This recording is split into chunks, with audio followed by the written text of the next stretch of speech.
नमस्कार दोस्तों। तो यूएस ब्लॉकेड के ऊपर शुरू से जब से यूएस ने अपना स्ट्रेट ऑफ हॉर्मुज में डबल ब्लॉकेड सा लगाया हुआ है, मतलब ईरान की तरफ से ब्लॉकेड है ही, यूएस ने भी ब्लॉकेड लगा दिया। सवाल खड़े कई बार हो चुके हैं। जैसे बीच में ये सुनने में आया था कि 3 ईरानियन सुपर टैंकर जो हैं उन्होंने, मैंने इसको कवर भी किया था कि उन्होंने स्ट्रेट ऑफ हॉर्मुज को क्रॉस किया और बाकायदे ट्रांसपॉन्डर ऑन करके क्रॉस किया। तो ऐसा भी नहीं कह सकते कि लोकेशन नहीं मिली, आराम से ट्रांसपॉन्डर ऑन किया अपना और ऑन करके क्रॉस किया। उसके बाद ये कहा गया कि हो सकता है यूएस शायद जानबूझ करके इसमें ढिलाई बरत रहा है, बिकॉज उनको ऐसा लग रहा है कि एक अग्रीमेंट हो जाएगा ईरान के साथ में, ईरान उनके टर्म्स को एक्सेप्ट कर लेगा। और ईरान की तरफ से भी यही दिखाई दे रहा था कि उन्होंने भी स्ट्रेट ऑफ हॉर्मुज को खोल रखा था, तो उस समय पर उसको इस तरीके से जाने दिया गया था इस बात को। लेकिन अब एक रिपोर्ट आती है फाइनेंशियल टाइम्स में जो पूरी तरीके से सनसनी खड़ी कर देती है कि यूएस का जो ब्लॉकेड है वो पूरी तरीके से फेलियर है। उनका मानना है, इस रिपोर्ट का मानना है कि लगभग 34 टैंकर्स जो हैं वो स्ट्रेट ऑफ हॉर्मुज से क्रॉस कर चुके हैं, जिसमें से कुछ टैंकर्स तो डायरेक्टली ईरान से लिंक थे, कुछ टैंकर्स तो जो क्रॉस किए उन्होंने बाकायदे अपना ट्रांसपॉन्डर ऑन करके भी क्रॉस किया और यूएस इसमें टेक्निकली कुछ नहीं कर पाया। इसका मतलब साफ है कि यूएस का जो ब्लॉकेड है वो पूरी तरीके से एकदम, जितना उनको प्रेशर डालना था, जो एक्चुअल ऑब्जेक्टिव था उनका, उसको पूरी तरीके से वो फेल कर रहे हैं। और ये यूएस नेवी का एक बहुत बड़ा फेलियर इसको माना जा रहा है।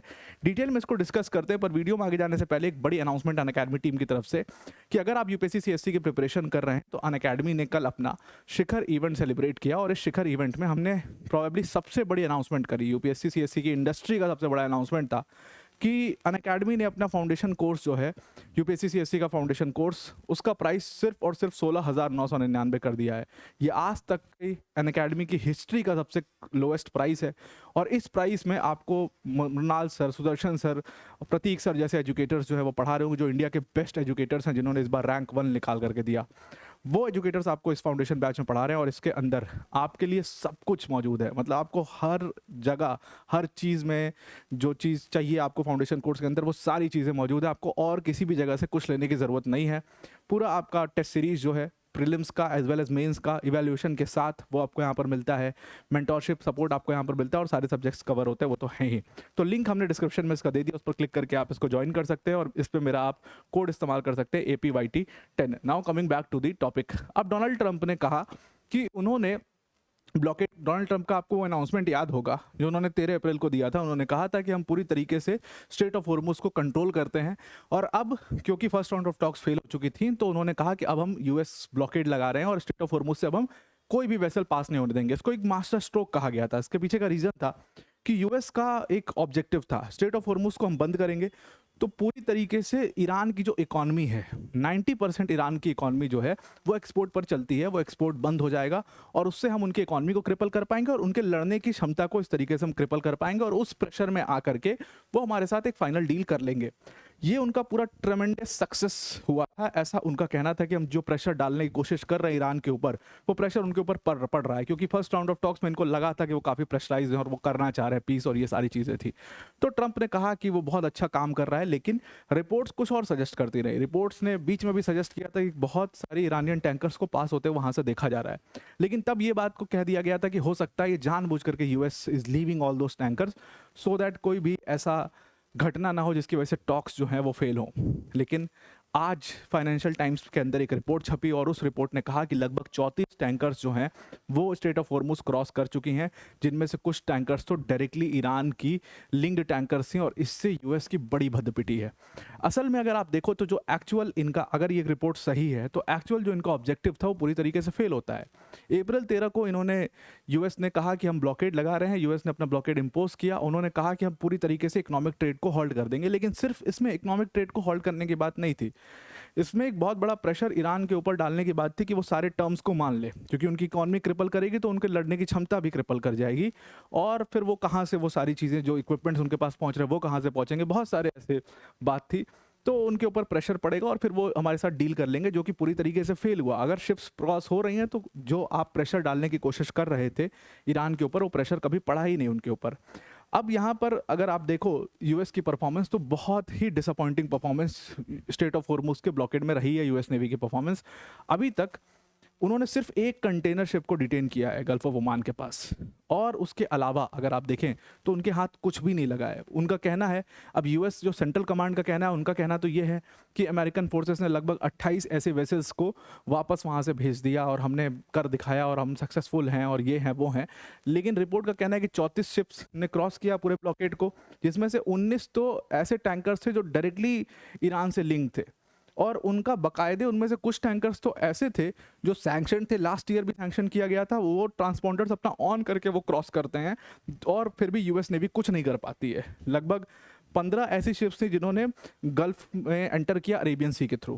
तो बेसिकली यूएस का जो पूरा ब्लॉकेड था उसको ये बिग फेलियर यहाँ पर बुलाया जा रहा है। अब अगर आप यूएस का ब्लॉकेड देखोगे तो वो गल्फ ऑफ ओमान के पास ये जो लाइन आपको नजर आ रही है, यहाँ पर इस जगह पर कुछ सीज इन्होंने किया हुआ है कि यहीं पर हम रोक लेंगे, स्ट्रेट ऑफ हॉर्मुज तक किसी को जाने ही नहीं देंगे और स्ट्रेट ऑफ हॉर्मुज से किसी को क्रॉस ही नहीं करने देंगे। बट जो रिपोर्ट्स बता रही हैं कि इन्होंने आराम से यहाँ से क्रॉस किया है। अब इनमें से जो टैंकर्स पास हुई हैं, लगभग 6 ऐसी टैंकर्स थी कंफर्म ये है जिनमें ईरानियन क्रूड ऑयल मौजूद था, और ईरानियन क्रूड ऑयल लगभग 10.7 मिलियन बैरल्स मौजूद था। अगर हम इसका रेट कैलकुलेट कर लें, सिर्फ इसका रेट, सिर्फ 6 टैंकर्स का भी वैसे तो ज़्यादा है, लेकिन 6 टैंकर्स के हिसाब से 10.7 मिलियन बैरल्स का भी अगर हम रेट तय कर लें और सैंक्शंस लगा कर, क्योंकि सैंक्शनड ऑयल है ईरान का तो सस्ता बिकता है, तो $10 पर बैरल उसका भी कम कर लें, तब भी ये अमाउंट लगभग $910 मिलियन हो जाता है।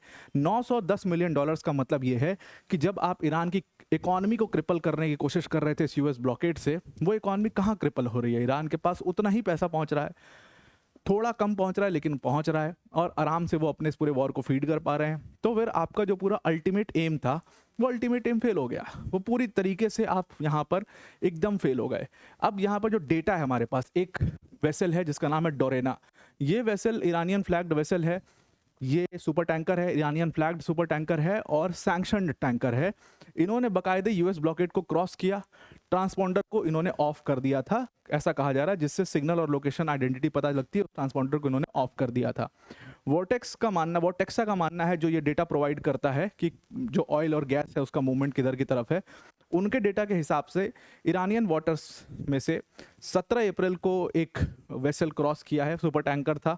एक वेसल, 2 लगभग ऑयल टैंकर जो हैं वो 20 अप्रैल को क्रॉस कर चुके हैं, और इसी तरीके से लगातार आवागमन बना हुआ था। ये डोरेना जो है, इसको तो कहा गया कि ये शिप टू शिप ट्रांसफर भी इन्होंने ऑयल का किया ताकि ऑयल का ओरिजिन न पता चल पाए। शिप टू शिप ट्रांसफर इन्होंने ऑयल का किया ताकि ऑयल का ओरिजिन ना पता चल पाए और बाद में उसके ऊपर सैंक्शंस लग पाए।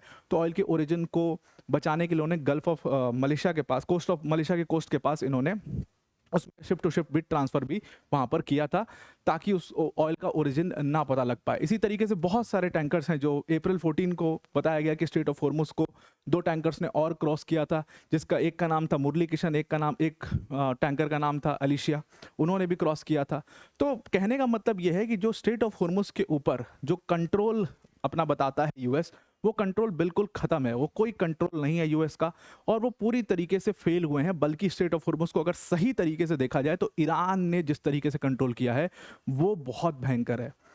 अगर आप देखो तो ईरानियन फ्लैग्ड वेसल्स आराम से वहां से गुजर पा रही हैं, लेकिन यूएस लिंक्ड वेसल या ईरानियन लिंक्ड वेसल्स, इनको बहुत ज़्यादा हर्ट हो रहा है, या कोई भी जो गल्फ के किसी और देश के कोस्ट से निकल रही है शिप्स, उनको बहुत हार्म हो रहा है इसमें।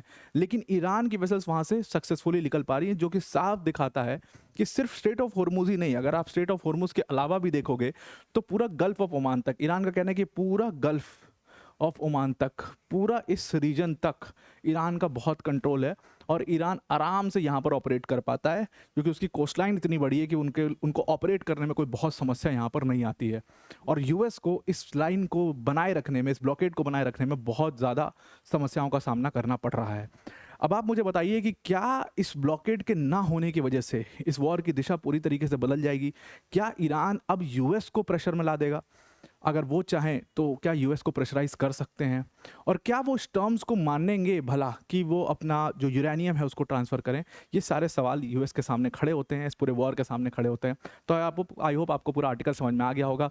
आज के लिए इतना ही। Thank you and have a nice day.